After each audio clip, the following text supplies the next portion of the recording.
Nyingine kutakapoandaliwa uchaguzi juma lijalo zitafungwa mnamo Agosti tarehe 29 ili kutoa nafasi kwa IEBC kuandaa na kuendesha uchaguzi. Hata hivyo, Magoha amefafanua kwamba shule za mabweni zitakazotumika kwa upigaji kura hazitafungwa japo wanafunzi hawatashiriki vipindi vya masomo kwa siku hiyo.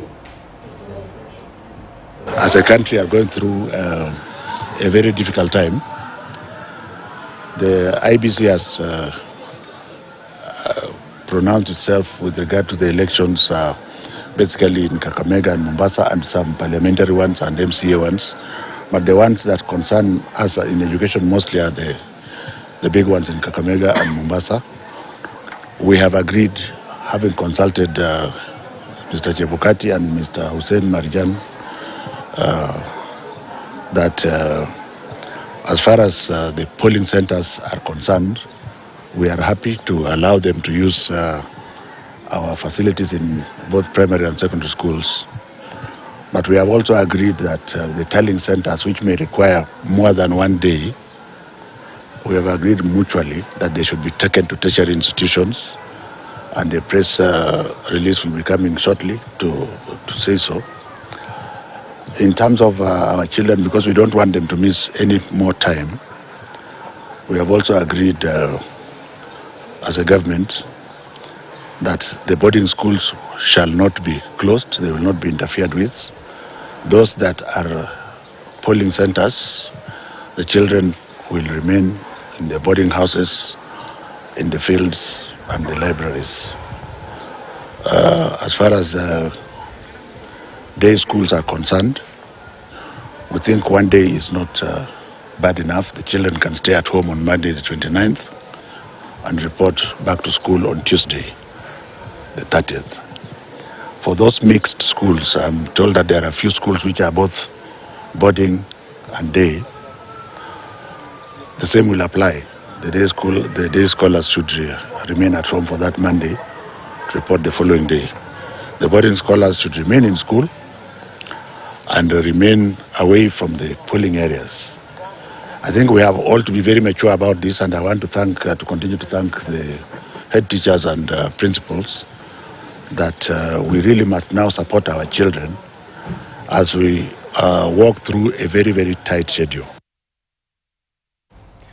Na Wizara ya Elimu ikishirikiana na washikadau kutoka taifa la Finland wamesisitiza kuwa ushirikiano wa mataifa haya yataendelea kama njia mojawapo ya kuinua elimu nchini. Haya yanajiri wakati ambapo taifa la Kenya liko mbioni kuendeleza mtaala wa CBC shuleni. Wizara ya Elimu inasema taifa la Finland limebobea katika swala la CBC na ndiposa wanachukua mafunzo kutoka kwao huku wakijumuisha mifumo ya kidijitali.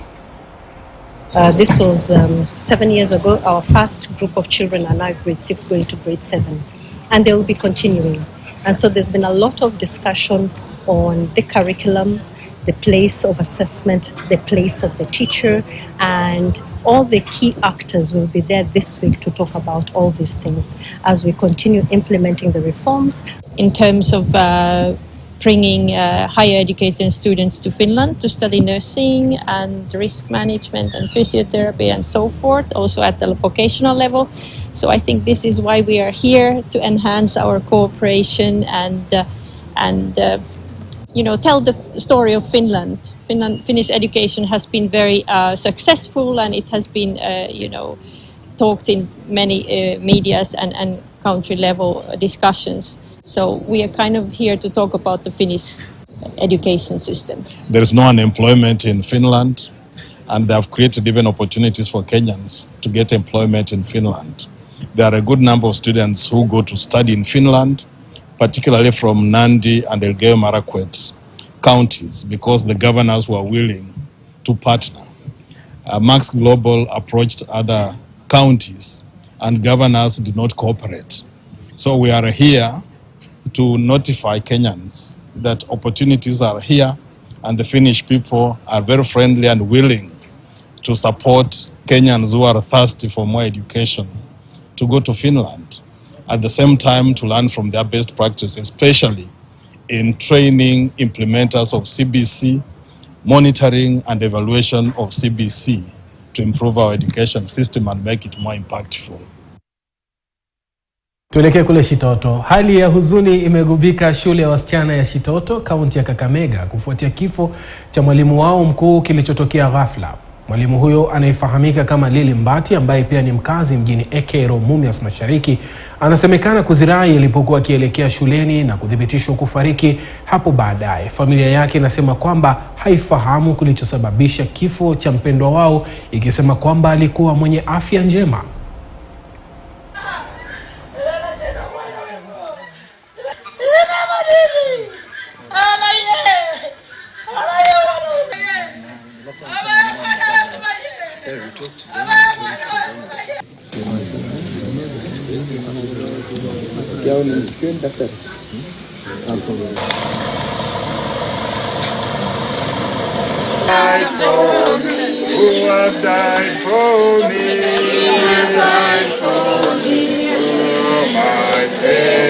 She has been of good health, but only the past two weeks wakati ya kura she had an infection. Ilikuwa na malaria na typhoid, but alienda into some clinic, wakamshughulikia, wakampatia injections for like 3 days, malaria hiyo pamoja na hiyo typhoid, so wakakuwa tu sawa. Last we talked to her, I talked to her last jana, akaniambia kwa tu sawa. Nikamwambia kama uko sawa, ukisikia maumivu unameza tu dawa ya kutuliza maumivu. She came when this school had no face, I can say. So she did what we call facelift of the school. And she has really been trying to utilize every cent around to make sure the school shines. As the motto says, we learn and shine. She has really tried. At some point, she would even tell me, Madam, ata mtihani nimetumia tu pesa zangu. I've used around 300,000 for master class. Watoto wafanye mtihani, angalau wapite. I've known Madam Lilly Mbati on personal level as a friend and as her spiritual father, and again also as a relative, because she calls me Kuka. We've had a good relationship, and the little I know about her is that she has been very committed to her work. Indeed, particularly also in relation with the deputy, who is now the acting principal, we have worked very closely. Many times we have engaged on matters of the school in terms of spiritual guidance and even just general advice. And so the summary of what we can say as a church is that death comes at its own time. It has come so suddenly and so quickly. We accept the will of God and we pray that the Lord continues to reign on this school. Na kaunti ya Nakuru imeripoti mlipuko wa homa ya nguruwe, huku idara ya afya katika kaunti hiyo ikiripoti visa 140 vya maambukizi ya homa hiyo aina ya H1N1. Maambukizi hayo yametokea katika kipindi cha mwezi mmoja uliopita. Mtoto mmoja ameaga dunia kutokana na homa hiyo. Daktari Daniel Wainaina, afisa mkuu wa afya ya umma katika kaunti ya Nakuru, anasema visa vya kwanza viliripotiwa katika kituo kimoja cha afya katika wadi ya Elementaita tarehe 27 mwezi Julai. Mwezi uliopita tarehe 27 tulipata ripoti kwamba katika eneo la Elementaita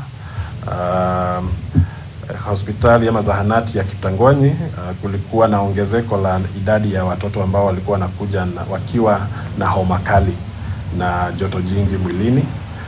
Idara ya afya ilituma kikundi cha surveillance officers na maafisa wengine wa afya kwenda kuchunguza ni nini kilikuwa kinatokea, na baada ya kuchukua samples na kutuma katika maabara kuu ya Kemri, tuliweza kupata kwamba watoto hawa ambao walikuwa na hii homa kali walikuwa na ile homa ambayo inaitwa H1N1 ama swine flu. Kufikia leo Jumatatu, idara ya afya katika kaunti hii ya Nakuru imesajili visa 140 vya homa hiyo ya nguruwe, ingawa maafisa wanasema maambukizi yamedhibitiwa kwa sasa. Kufikia jana tulikuwa tumewaona wagonjwa 140. Unfortunately, mmoja wao ambaye ni mtoto wa chini ya mwaka mmoja aliweza kuaga hapo awali. Wakazi wa kaunti ya Nakuru sasa wametakiwa kuchukua tahadhari, ingawa serikali ya kaunti ikitoa hakikisho kwamba ugonjwa huo hautaenea. Na wakati huu tuko na watoto 8 ambao katika ward zetu, 6 wakiwa katika hospitali ya Kitangoni na 2 katika hospitali yetu kuu, na tunafuraha kwamba wanaendelea kupata matibabu na wanaendelea vizuri, na wakati wote sasa wataweza kuenda nyumbani. The basic message to the people is that there is no cause for alarm.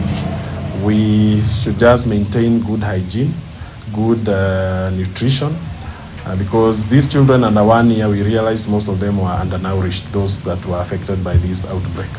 Lakini je, dalili za homa hii ya nguruwe ni zipi? Dalili ya homa hii ni kama homa yoyote tu, ambapo kuwa na joto jingi mwilini, kukohoa, makamasi na kuwa na ile hali ya kuumwa na kifua. Haina tofauti na homa ingine ya kawaida. Sakali Dalmas, KTN News, Nakuru. Haja kwa wananchi kuweza kuchukua tahadhari kutokana na kusambaa kwa ugonjwa huo wa H1N1 maarufu kama homa ya nguruwe.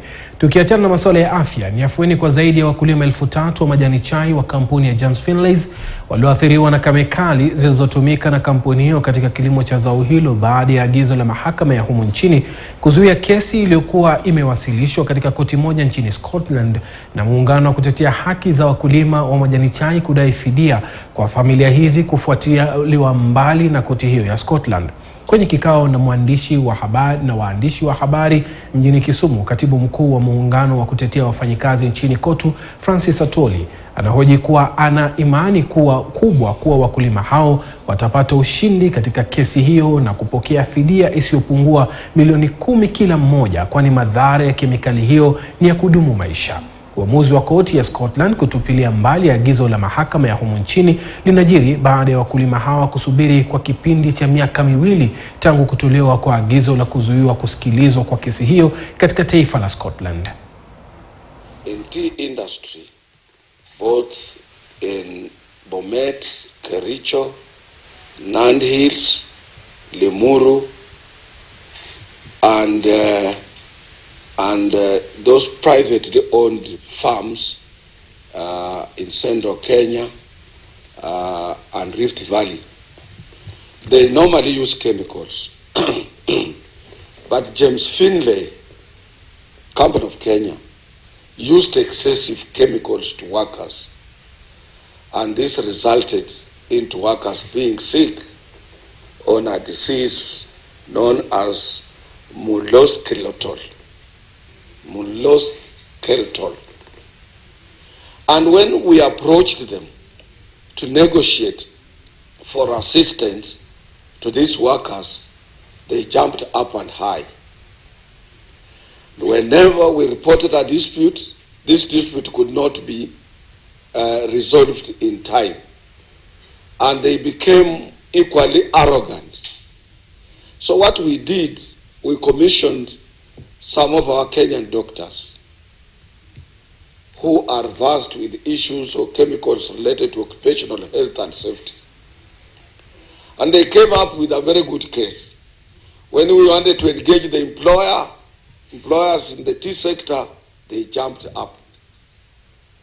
To the Ministry of Labor, a lot of delays and what have you, could not be able to reach anywhere.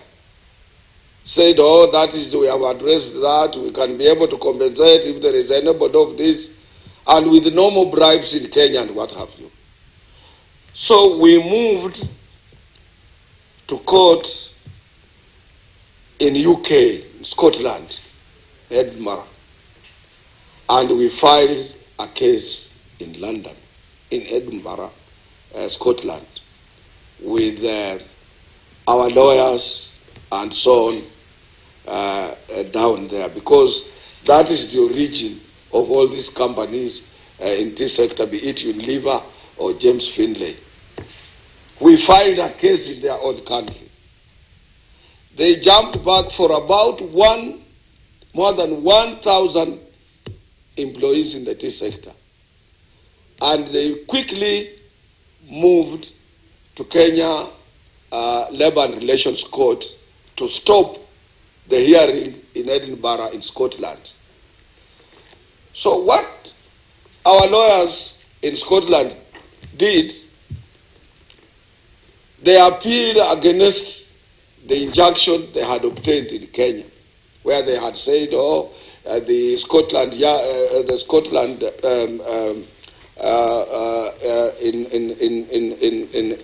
Europe, in UK, have no jurisdiction to handle Kenyan matters on industrial relations practice. But then we asked our lawyers in that country to continue fighting.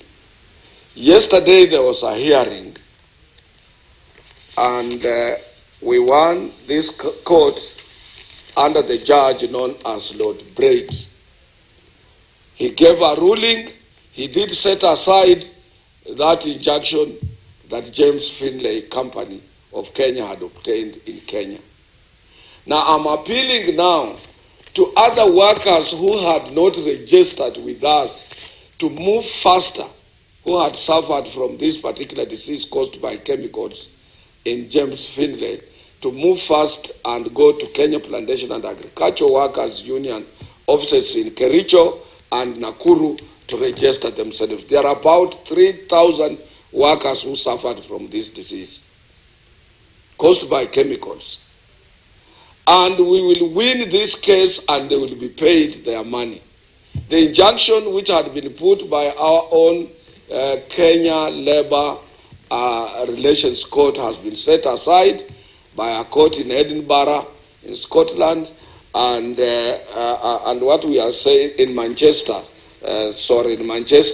and what we are saying is that these people are supposed to be paid their dues in that particular Scottish court, and we must make sure that other members of our union, Kenya Plantation and Agricultural Workers Union, continue to register in large numbers as we have our lawyers acting on our behalf. Toka katika fuo za ziwa Victoria tuelekea hadi kisiwani Lamu, ambapo serikali ya kaunti ya Lamu inaendelea na matayarisho ya kuapishwa kwa gavana Issa Timami siku ya Alhamisi, ambapo maafisa wa kitengo cha utekelezaji wa sheria za kaunti wakiendelea na mazoezi ya gwaride maalum. Kulingana na afisa mkuu wa kitengo hicho katika kaunti ya Lamu, Ali Sharif Mohamed, amesema maandalizi yanakaribia kufikia kikomo, shughuli ya kuapishwa kwa gavana Timami ikitarajiwa kuandaliwa katika eneo la Mkunguni mjini Lamu siku ya Alhamisi. Kulingana na afisa huyo, usalama utaimarishwa kutoka kwa vitengo vyote.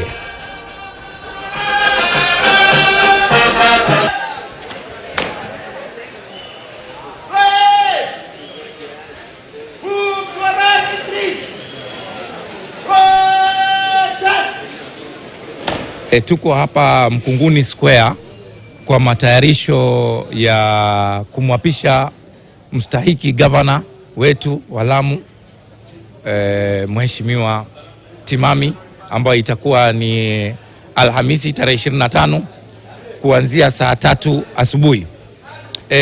Sisi kama enforcement tuko na kazi ya kufanya gwaride, ambao mheshimiwa atakagua hiyo gwaride la heshima. Tutaimba wimbo wa taifa na wimbo wa taifa wa East Africa, alafu tufanye sherehe kidogo, ndio tumalizia. Tunaomba ushirikiano kutoka kwa wananchi ili tufanikishe shughuli hii muhimu. Na mipango ya kumwapisha gavana mteule wa kaunti ya Kisii Simba Arati na naibu wake Dr. Robert Onsare Monda imekamilika. Kamati inayopanga mikakati hiyo imewahakikishia wenyeji kuwa tayari wageni wa heshima wamealikwa, huku hali ya usalama ikiimarishwa. Katibu wa kaunti Patrick Lumumba amesema kwamba wanatarajia takriban wageni 10,000 katika uwanja wa Gusii siku ya Alhamisi wiki hii kuanzia saa 4 kamili. Wakizungumza na wanahabari mapema leo, waliahidi kuwa shughuli hiyo itakuwa ya kihistoria kwa kuwa wenyeji wanaoishi nje ya nchi wamealikwa. Following the previous briefing, we hereby announce that the swearing-in ceremony shall be held on the 25th, the year of 2022, this Thursday at Gusii Stadium. This is as a result of the Kenya Gazette notice as prescribed in law number 98/94 dated 17th August 2022. Consequently, we hereby invite members of the public to attend in large numbers and witness the ceremony which kicks off at 10 a.m. Consequently, then the public is hereby requested to be seated by 9 a.m. on Thursday morning at Wusi Stadium. Elaborate security arrangements are being put in place to ensure that the citizens of Kisii hold this function or this ceremony in a peaceful environment. Gavana mteule wa kaunti ya Busia Dr. Paul Otoma amewataka viongozi waliochaguliwa kuzika tofauti zao za kisiasa na kuwafanyia wananchi kazi. Akizungumza mjini Busia katika kikao na wawakilishi wadi waliochaguliwa kwa vyama mbalimbali, Otoma akiandamana na naibu wake Arthur Odera aliwaonya viongozi hao pamoja na wabunge wateule dhidi ya kuweka mbele maslahi yao ya kibinafsi ili kuwatumikia wananchi wa Busia. Usemi huu uliungwa mkono na mbunge mteule wa Teso Kusini kwa chama cha UDA Mary Emase, ambaye alidokeza kuwa viongozi wateule kaunti ya Busia wana kibarua cha kuimarisha maendeleo, huku akitaka umoja wa kufanyia pamoja kama kikosi kimoja pasi kuegemea vyama vyao vya kisiasa. As leaders, we put Busia first. And if we all do that, then we will be focused. Because you are now elected leaders. MPs, governors, MCAs, all of us. At the end of the day, the client wetu ni mmoja tu, mwananchi. So if we have that in mind, and as you are seated in this room, you must know that this county and this country is counting on you to make a difference. That's all I can say. So we need to generate positive energy, so that even at the national level, as much as we are still having challenges, we can give example. We can be a good example that we are putting the people first. Tuone vile tutaenda mbele. So I'm also saying we will extend our hand to all those, be they members of parliament, MCAs, what, even at national level, to make sure that we are delivering. As a county, with the time we will come to realize we have got a bigger challenge than what people are seeing. Tukitoka Busia tuelekee pande za Meru, ambako baraza la jamii ya wazee wa Njuri Ncheke wamewasihi wa Kenya kuendelea kudumisha amani na utulivu wakati macho yote yakielekezwa katika mahakama ya upeo kufuatia kesi ya kupinga ushindi wa William Ruto. Wakizungumza na wanahabari huko Meru, wamesisitiza hoja ya kutohujumu maafisa walioko serikalini ambao awali walitekeleza majukumu yao vyema iwapo serikali mpya itachukua uongozi. Niombe hata Muthomi Njuki nitoe shukrani, niseme ni gavana wetu wa Meru, ameingia mara ya pili, tunampongeza sana, na Njuri Ncheke itasimama na yeye kama vile tulikuwa nasimama na yeye, hata zaidi ya vile tulikuwa na yeye mbeleni. Ni washukuru viongozi wote wa nyadhifa mbalimbali wote ambao wamepata viti. Hii ni dhahiri ya kuonyesha ya kwamba Wakenya waliamua na wakachagua, na sisi kama wazee kile kimechaguliwa na wananchi ndio tunachunga. Na ombi letu kama wazee wa Njuri Ncheke, kabla niende kwa serikali kuu, ombi letu kama wazee wa Njuri Ncheke niombe ndio kaunti zetu siendelee. Naomba miradi ambayo ilianzishwa na serikali ile ya kwanza ya Katirau Munya, serikali ya Kiraitu Murungi, mama wetu Kawira, tafadhali na kuomba kwa heshima kuu, ilikuwa priority ya wananchi wa Meru. Hiyo miradi ikamilishwe. Tukianza na mradi wetu huu wa Cultural Center ambayo iko mbele yetu hapa, ni shrine, ni Cultural Center kubwa sana, ndio number 2 ya Bomas of Kenya, na in Eastern Central Africa ndio number 2. Tunaomba mama wetu usimame na hiyo mradi, kwa maana hata parliament yetu ya county ilipitisha iwe policy ati serikali tukupatia milioni 15 kila mwaka ndio tumalize hiyo mjengo. Ni ya kufaidi wa Meru wote, si ati ya Njuri Ncheke. Tukitoka huko Meru tupate pumziko fupi, tukirudi tutakuja kuangazia taarifa nyinginezo. Mtazamaji, usende mbali.